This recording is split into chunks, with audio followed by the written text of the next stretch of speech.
Hello everyone, welcome to my channel study with notes. This is Khushi and आज का जो हमारा टॉपिक है वो है स्नोबॉल सैम्पलिंग। स्नोबॉल सैम्पलिंग से पहले हम सैम्पलिंग के पार्ट्स कर चुके हैं, उनके टाइप्स कर चुके हैं, जिसमें हमने किया था प्रोबेबिलिटी सैम्पलिंग मेथड किया था और नॉन प्रोबेबिलिटी सैम्पलिंग मेथड किया था। प्रोबेबिलिटी सैम्पलिंग मेथड में हमने क्या क्या किया था हम थोड़ा रिवाइज करते हैं। सिंपल रैंडम सैम्पलिंग था, स्ट्रेटिफाइड रैंडम सैम्पलिंग था, सिस्टमैटिकल रैंडम सैम्पलिंग था, मल्टी स्टेज रैंडम सैम्पलिंग था, क्लस्टर रैंडम सैम्पलिंग था, हमारे एरिया सैम्पलिंग होते हैं, सीक्वेंशियल सैम्पलिंग होते हैं। ये हमारे प्रोबेबिलिटी सैम्पलिंग के पार्ट्स हैं। फिर हमने किया था नॉन प्रोबेबिलिटी सैम्पलिंग, जिसमें हमने कुछ पार्ट्स किए थे जैसे judgement sampling, quota sampling, convenience sampling, extensive sampling. तो आज का जो हमारा टॉपिक है वो भी नॉन प्रोबेबिलिटी सैम्पलिंग मेथड का एक पार्ट है, जिसे हम बोलते हैं स्नोबॉल सैम्पलिंग। तो ये जो पार्ट्स हैं probability sampling and non probability sampling, इसमें नॉन प्रोबेबिलिटी सैम्पलिंग में एक और बहुत इंपॉर्टेंट जो पार्ट है जो आज हम कवर कर रहे हैं, दैट इज स्नोबॉल सैम्पलिंग। ठीक है, स्नोबॉल सैम्पलिंग भी नॉन प्रोबेबिलिटी सैम्पलिंग मेथड का एक पार्ट है जिसको आज हम करेंगे। स्नोबॉल सैम्पलिंग क्या कहता है? In this a set of respondent are selected initially and interviewed. इसमें क्या कहते हैं कि कुछ एक लोगों को, कुछ एक रिस्पोंडेंट्स को जो हमें रिप्लाई करेंगे हमारी इंक्वायरी की, हमारी इन्फॉर्मेशन जो हमें चाहिए, तो वो जो होती है वो जो रिस्पोंडेंट्स होते हैं वो हमें इनिशियली क्या करते हैं, हम उनको सेलेक्ट करते हैं और उनका इंटरव्यू लेते हैं। और जो ये रिस्पोंडेंट होते हैं उसके बाद वो क्या करते हैं, वो हमें कुछ पर्सनस की लिस्ट देते हैं, कुछ लोगों के नामों की लिस्ट देते हैं जो कि उनके ओपिनियन से होता है कि ये हमारे टारगेट पॉपुलेशन बन सकती हैं, जिनसे हम फर्दर जो भी हमारी इन्फॉर्मेशन है, हमारी क्वायरी है, जिनसे हम सॉल्व कर सकते हैं। तो जब उन्हें लगता है कि ये इंपॉर्टेंट पर्सन हो सकते हैं तो वो हमें बताते हैं, एक तरीके से वो रेफरेंस देते हैं अनदर पर्सन का कि आप इनसे भी इंफॉर्मेशन गेन कर सकते हो।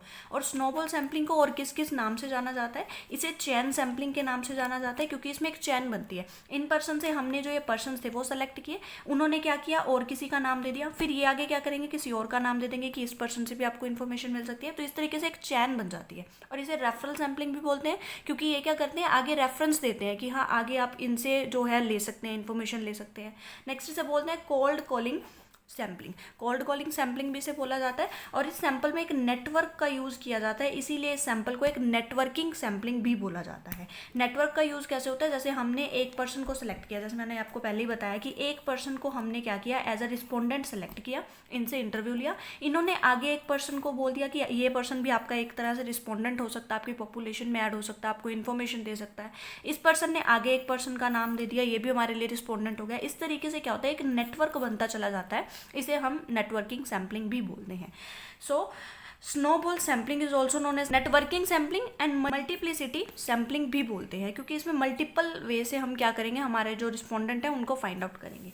फिर क्या कहते हैं, जो रेफरल्स होते हैं वो ऑब्टेन किए जाते हैं फ्रॉम द रेफरल्स, क्योंकि हमने देखो रेफरल्स, इन्होंने आगे रेफरेंस दिया कि इन पर्सन से ढूंढ लो, ये हमारे लिए रेफरेंस थी और इन्होंने कहा कि इनसे ढूंढ लो, इन्होंने भी आगे बोल दिया कि इस पर्सन से ढूंढ लो।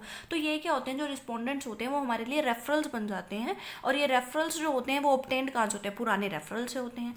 ठीक है, तो referrals are obtained from referrals.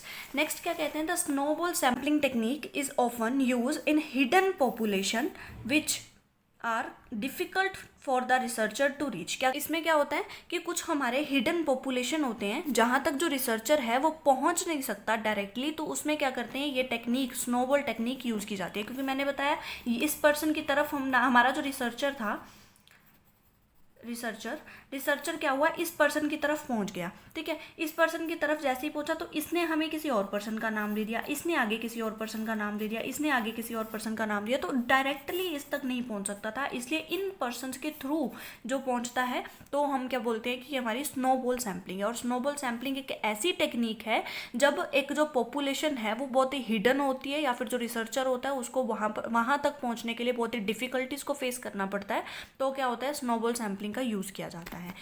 यहाँ पर क्या कहते हैं कि here the potential participants are hard to find, मतलब बहुत ही मुश्किल होती है जो भी हमारे ये देखो लास्ट तक पहुँचने में हमें कितनी मुश्किल हुई, एट द एंड हम यहाँ तक पहुँचे। इन्फॉर्मेशन गेन करने के लिए जो पोटेंशियल पार्टिसिपेंट्स होते हैं, जो लगता है कि हमारी पॉपुलेशन के अंदर एक हिस्सा बन सकते हैं, उन तक पहुँचना बहुत ही मुश्किल होता है।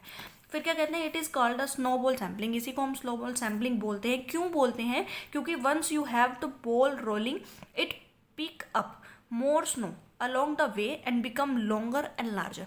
इसका मैं आपको एक एग्जांपल देती हूँ जिसके थ्रू आपको ये लाइन समझ आएगी। आप सपोज करो कि आप एक ऐसे एरिया में खड़े हैं जहाँ पर आइस है, तो आइस जब भी आप क्या करोगे, एक आइस का एक इतना सा गोला बनाओगे, इतना सा गोला आपने बनाया और आपने क्या किया, एक रिडान से एक स्लोप थी वहाँ से आपने उसको घेर दिया। जब आपने इसको घेरा और ये यहाँ से जैसे जैसे आगे की तरफ जाएगा तो यहाँ जितनी भी स्नो पड़ी है ना, जहाँ जितनी भी बर्फ़ है वो इस गोले के साथ चिपक जाएगी और ये जो इसका साइज़ होगा वो बड़ा हो जाएगा।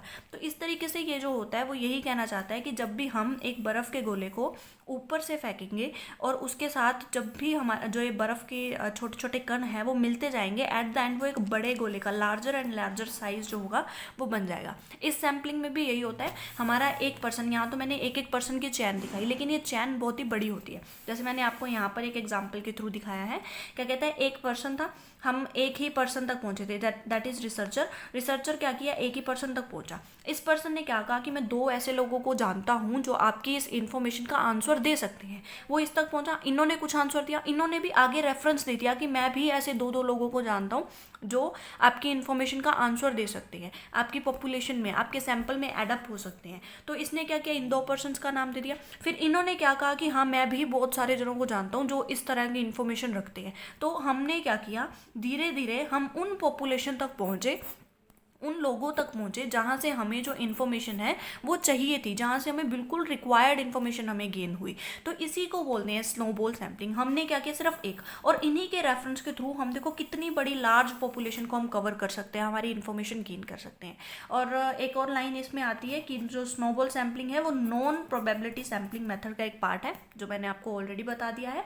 और इसके अगर स्टेप देखें, स्नोबॉल सैम्पलिंग के स्टेप भी होते हैं। तो फर्स्ट स्टेप इसमें क्या होता है, फर्स्ट स्टेप यही होता है कि हमें सबसे फर्स्ट हमारे रिस्पोंडेंट को सेलेक्ट करना होता है कि कौन कौन से रिस्पोंडेंट्स होंगे। फिर सेकेंडली हमें उनका इंटरव्यू लेना होता है। इंटरव्यू लेने के बाद हमें उनसे पूछना होता है कि कौन से ऐसे लोग हैं, हमें भी बताओ कि ऐसे कौन से लोग हैं जो हमारी इन्फॉर्मेशन को और अच्छे से हमें प्रोवाइड करवा सकते हैं। तो थर्ड, आस्क करना कि कौन कौन से लोग हमें इन्फॉर्मेशन दे सकते हैं इन रिस्पोंडेंट्स के अकॉर्डिंग कि कौन पर्सन हमारे क्वेश्चन का आंसर दे सकते हैं, इनसे पूछना। और फोर्थ में हम क्या करेंगे, जो रिस्पोंडेंट्स ने हमें रेफरल्स दिए हैं, जो अनदर पर्सनस दिए हैं, जो अनदर रिस्पोंडेंट्स दिए हैं, उन तक जाना और हमारी इन्फॉर्मेशन को गेन करना। अगर ये भी आगे हमें किसी रेफरल्स देते हैं, हमें कोई और रिस्पोंडेंट देते हैं, हमें पॉपुलेशन देते हैं कि आप इनसे भी इंक्वायरी ले सकते हैं, अपनी इन्फॉर्मेशन गेन कर सकते हैं, तो हम क्या करेंगे, फिफ्थ स्टेप में उनके पास भी जाएंगे और एट द एंड हमारा जो कंक्लूजन हमें ड्रॉ करना है वो हम कर पाएंगे। तो ये था हमारा स्नोबॉल सैम्पलिंग।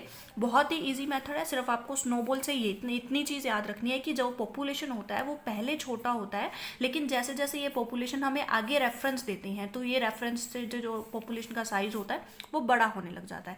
तो एट द एंड वो साइज़ बहुत बड़ा होता है और इसकी जो रिलायबिलिटी होती है वो भी ज़्यादा होती है। ठीक है, रिलायबिलिटी ज़्यादा क्यों होती है, क्योंकि हमने बहुत से लोगों से इन्फॉर्मेशन गेन की है। ठीक है, और कॉस्ट एडवांटेज भी कह सकते हैं, क्योंकि हम सीधा डायरेक्ट नहीं गए, हमने इससे पूछ लिया, हमें इन लोगों को जानने के लिए ज़्यादा खर्चा नहीं करना पड़ा, तो ये कॉस्टली भी नहीं होता है, लेस कॉस्टली। ठीक है, तो स्नोबॉल सैम्पलिंग बहुत ही इंपॉर्टेंट टॉपिक है नेट के पॉइंट ऑफ व्यू से भी, क्यों नेट के पॉइंट ऑफ व्यू से इनके जो नाम्स हैं वो आते हैं कि इसका स्नोबॉल सैम्पलिंग को और किस नाम से जाना जाता है। नेटवर्क सैम्पलिंग जो है वो पिछले प्रीवियस ईयर क्वेश्चन में भी आ चुका है, और हमारे जो स्नोबॉल सैम्पलिंग है वो +1 +2 के जो हमारी स्टैटिस्टिक है उसमें भी होता है, बीकॉम में, एमकॉम में, एमबीए में, हर जगह पर स्नोबॉल सैम्पलिंग के क्वेश्चंस आते हैं और सैम्पलिंग का एक पार्ट है। सो आज के लिए इतना ही। अगर आपको वीडियो पसंद आई है, इन्फॉर्मेशन मिली है, तो like my video, subscribe to my channel and don't forget to share this video with your friends and click the bell icon जो कि सब्सक्राइब बटन के साथ है, ताकि आपको नोटिफिकेशन मिलती रहे मेरे लेटेस्ट वीडियो अपलोडेड की। And thank you so much for listen me very carefully.